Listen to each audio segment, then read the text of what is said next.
Hey everyone, I'm Mr. Willis, and you will love economics.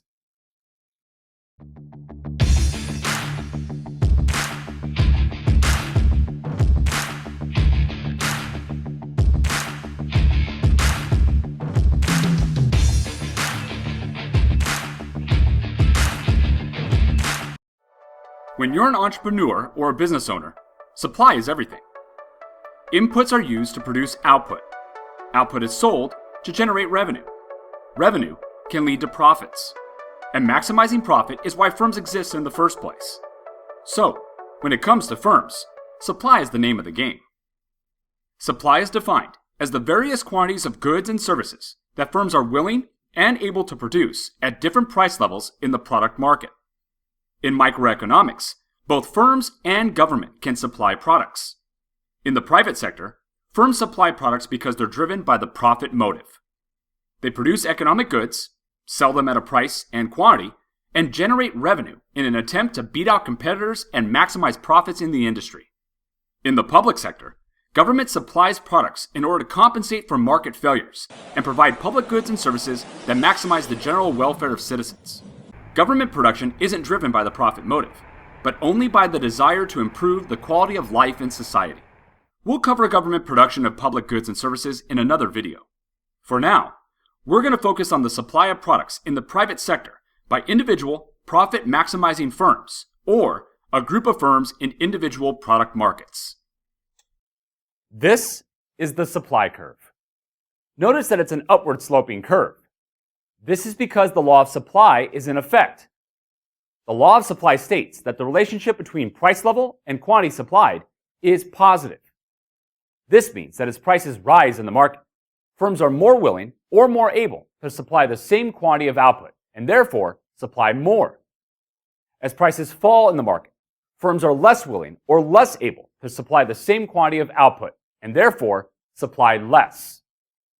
The presence of a profit motive causes the market supply curve to be upward sloping. But how does that work?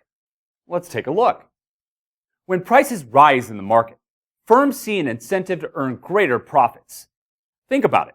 If every unit they supply can be sold at a higher price, firms will gladly supply a greater quantity for consumers to buy. Selling a greater quantity of goods at a higher price per unit means greater sums of revenue earned.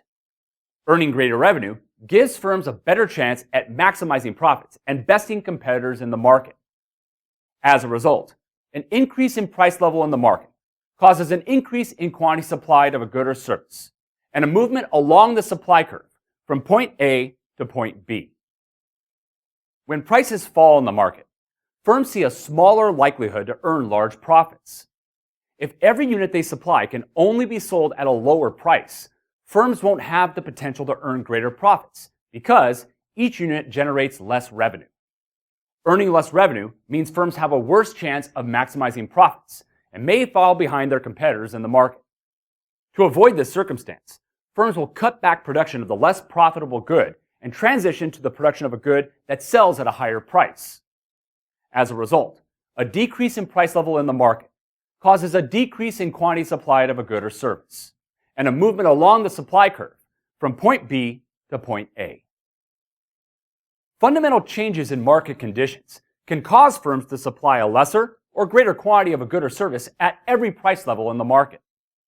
This is caused by a change in market supply, and it is visualized by a shift of the supply curve.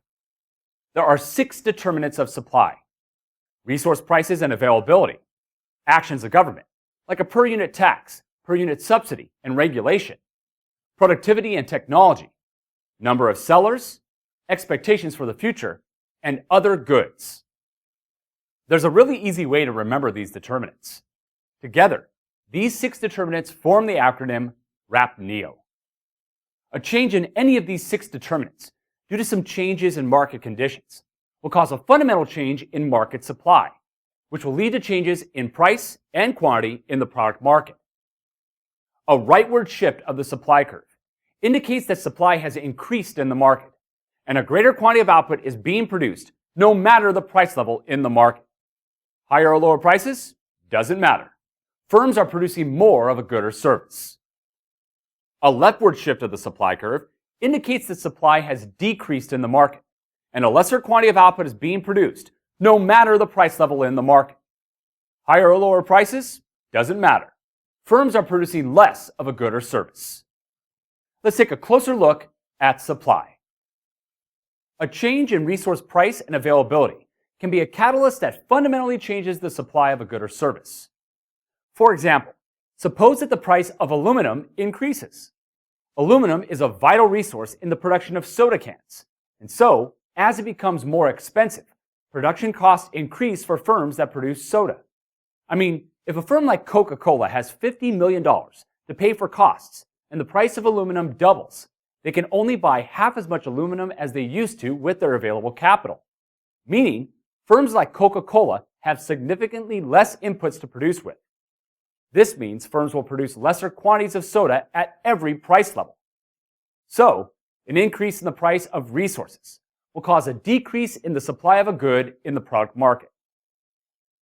Now suppose that new immigration laws make it easier for migrant workers to find work on domestic tomato farms. With more workers available to provide their labor, farmers can hire more hands, which means firms will produce greater quantities of tomatoes at every price level. So, an increase in the availability of resources will cause an increase in the supply of a good in the product market. Actions of government constitute per-unit taxes, per-unit subsidies, or regulation of firms. A change in any of these policies can be a catalyst that fundamentally changes the supply of a good or service.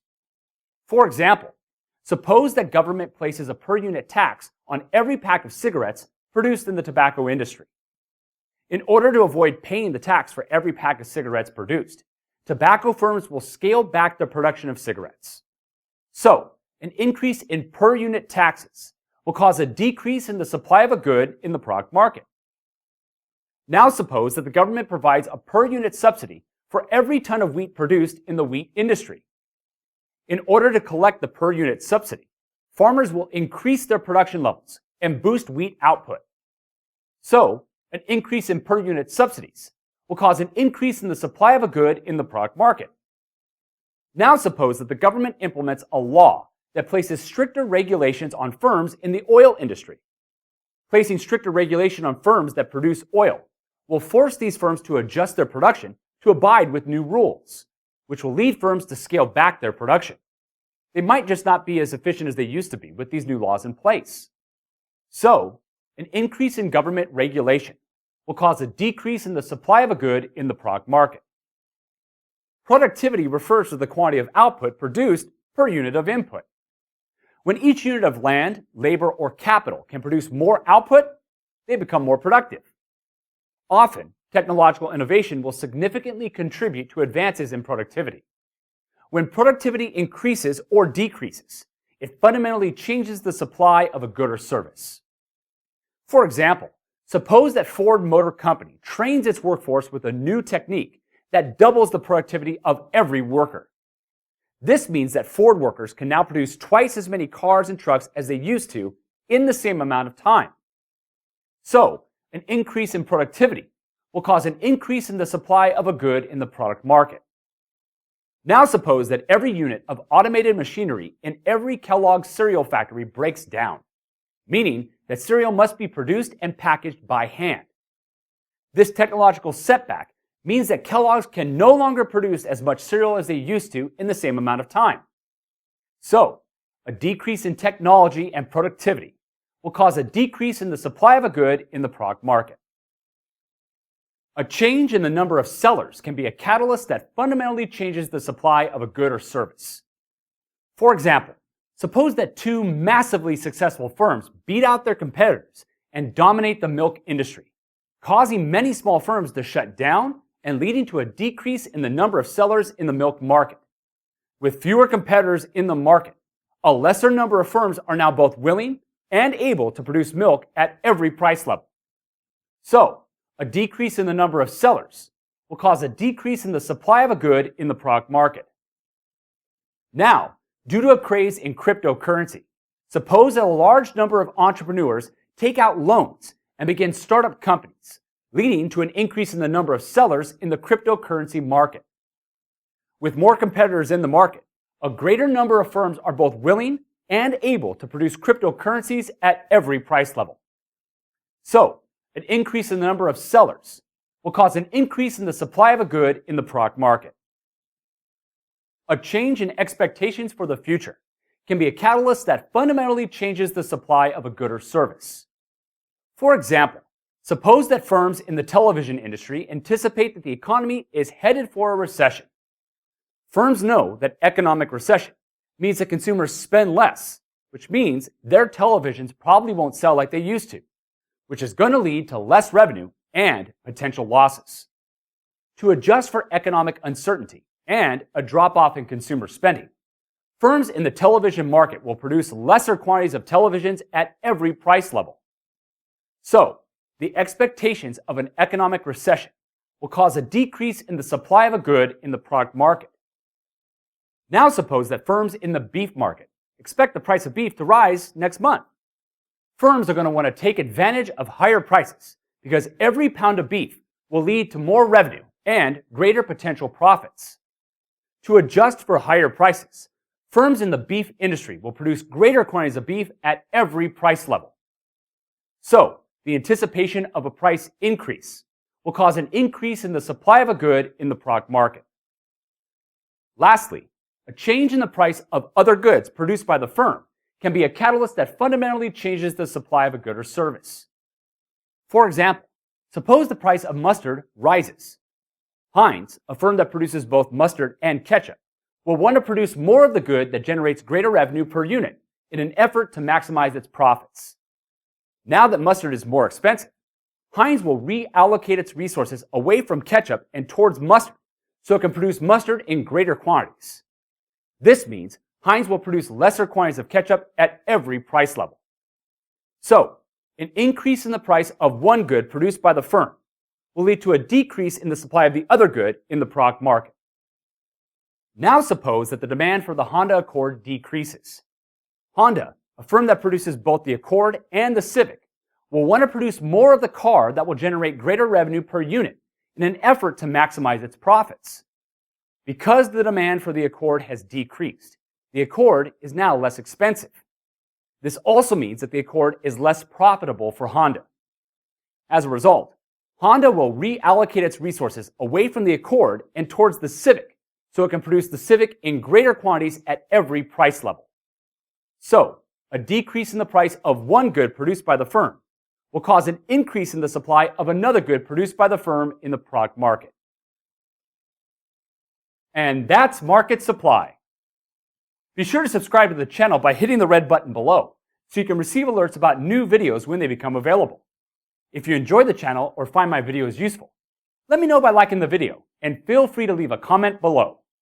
We have full video lectures on every topic in macro and microeconomics, as well as quick macro and micro minute videos for cram sessions and quick reviews.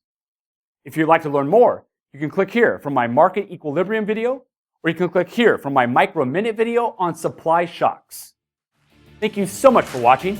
I'll see you next time on You Will Love Economics.